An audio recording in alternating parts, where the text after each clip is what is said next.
कासाडी नदीच्या प्रदूषणाचा स्थानिकांना नेहमी फटका बसत असतानाच प्रदूषित झालेल्या या पाण्याचा देवीच्या विसर्जन कार्यक्रमाला सुद्धा फटका बसला आहे। बुधवारी तळोजा MIDC मधील पडगे गावातील ग्रामस्थ देवीच्या विसर्जनासाठी गेले असता कासाडी नदीतील प्रदूषित पाणी पाहून ग्रामस्थांना आयत्या वेळी अनेक वर्षांची परंपरा मोडून शेवटी विहिरीत तलावात देवीचे विसर्जन करावे लागले।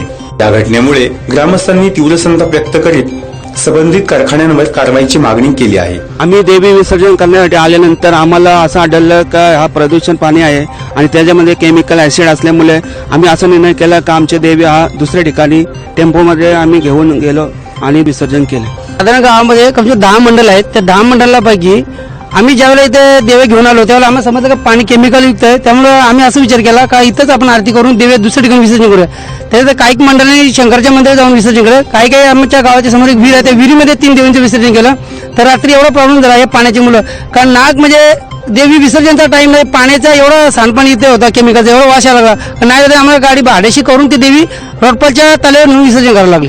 कशामुळे हा पाणी प्रदूषित झालेलं आहे? हे पाणी वरून येणाऱ्या मुलं प्रदूषित आहे का कंपन्यांमुळे प्रदूषित झालं, काय सांगा? माझ्या मते कंपनीमुळे पाणी प्रदूषित झालं आहे। कारण आम्ही बघतोय कानपुडीच्या पुलापर्यंत पाणी चांगलं आहे, तिथे लोक मच्छीमारीचा व्यवसाय करतात। आमचे लोक पहिले मच्छीमारीचा व्यवसाय करायचे, या कंपन्यांच्या मुळे मच्छीमारीचा व्यवसाय आमचा बंद झाले। काही लोक इथे भाजीपाला होते, भाजीपाला यांचा विचार रोजगार बी गेलेला आहे। त्याच्यामुळे आम्हाला तसा प्रॉब्लेम कंपन्या भले असतील आमच्या पंचायतमध्ये, पण त्याचा आम्हाला काही फायदा नाही आहे बिलकुल। हे पाणी CTPचं आहे का इतर हे पाणी सर्व पुढे ज्या कंपन्या आहेत CTP ती पाठीमागे राहिली, पण या CTPचा कर्तव्य आहे त्याने ते बजावत नाही कर्तव्य। वारंवार त्यांच्याकडे कंप्लेंट देऊन सुद्धा ते काही त्याच्यावर काही कारवाई करत नाही। कुठल्या कंपन्या असाव्या याविषयी कोण काय सांगाल? माझ्या मते इकडचे जे वेगळे आहेत, समजा आरत केमिकल होती पण ती सध्या बंद आहे।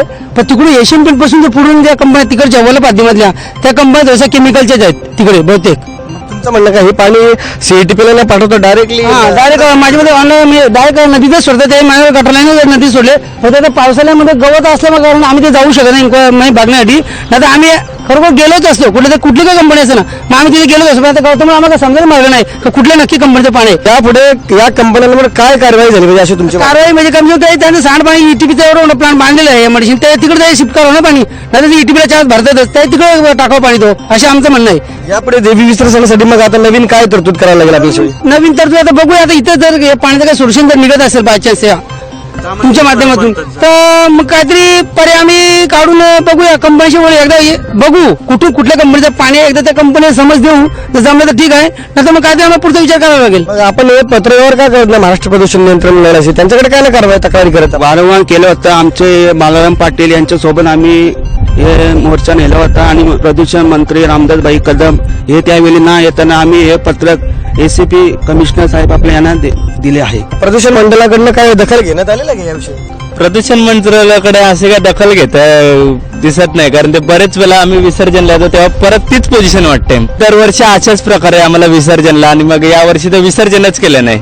दरम्यान महाराष्ट्र प्रदूषण नियंत्रण मंडळाचे नवी मुंबई विभागीय प्रादेशिक अधिकारी अनिल मोहेकर यांनी याबाबत चौकशी करून कारवाई करण्याचे आश्वासन दिले आहे। ज्यावेळी कासाडी नदीत प्रदूषण आढळतं त्यावेळी महाराष्ट्र प्रदूषण नियंत्रण मंडळामार्फत कारवाई केली जाते। बऱ्याच कारखान्यांना आपण प्रास्ताविक आदेश दिलेले, त्यांची हिअरिंग घेतलेली आहे आणि त्यांना टाइम बाउंड असं ETP अपग्रेडेशनवर असं काम करण्यास सांगितलेलं आहे। आता कासाडी रिव्हरमध्ये जे काही पाणी जायचे प्रकार आहेत ते बऱ्याच वेळेला की MIDCची पाईपलाईन जुनी झाली असल्यामुळं किंवा चेंबर ब्लॉक झाल्या असल्यामुळं होत असतात। आता कालचा जो प्रकार आहे त्याबद्दल माझे जे अधिकारी ते तिकडे साईटवर गेलेले आहेत आणि ते मला आज संध्याकाळी 4 वाजेपर्यंत रिपोर्ट देतील। ते रिपोर्ट पाहिल्यानंतर पुढील ॲक्शन किंवा कारवाई करण्यात येईल। साधारण कुठल्या कारखान्यांवर आपण अशा पद्धतीची कारवाई केलेली आहे? 8 ते 10 कारखान्यावरती आपण प्रास्ताविक आदेश दिलेले आहेत। आता नावं मला आता लगेच काही सांगता येणार नाहीत, पण आपण कारवाई केलेली नाही। आपण त्यांना प्रस्तावित आदेश देतो की त्यांना सांगतो की तुमच्या जे काही त्रुटी आहेत तर त्याबद्दल त्यांना सांगतो की ह्या ज्या त्रुटी आहेत ते 2 महिने किंवा 1 महिन्यात ताबडतोब दुरुस्त करून पूर्ववत करून घ्या, अशा प्रकारचे आपण आदेश दिलेले असतात। कालच्या प्रकारात जे कारखाने दोषी असतील अशावर कुठल्या पद्धतीची कारवाई होऊ शकेल?